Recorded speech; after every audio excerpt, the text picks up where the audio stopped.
ওরে খায়া যদি আমি অ্যাক্টিংটা পারতাম খায়া ফেলি। আর হচ্ছে একটু ডলা হাত দিয়ে লাভ। এবার তুফান সিনেমা দেখতে গিয়ে আরিফিন শুভ ও চঞ্চল চৌধুরীর খুনসুটির ভিডিও ভাইরাল সামাজিক যোগাযোগ মাধ্যমে, যেখানে দেখা যায় শাকিব খানের তুফান সিনেমা দেখতে গিয়ে খুনসুটিতে মেতে ওঠে আরিফিন শুভ ও চঞ্চল চৌধুরী।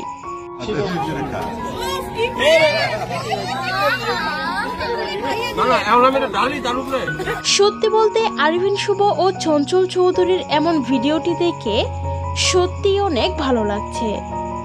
এদিকে গতকাল জমজমাট আয়োজনে হয়ে গেল তুফান সিনেমার সাকসেস পার্টি।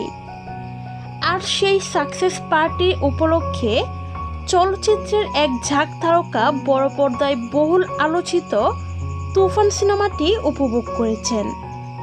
আর সেখানেই মূলত চঞ্চল চৌধুরী ও আরিফিন শুভর এমন দুষ্টু মিষ্টির খুনসুটি ভাইরাল সামাজিক যোগাযোগ মাধ্যমে।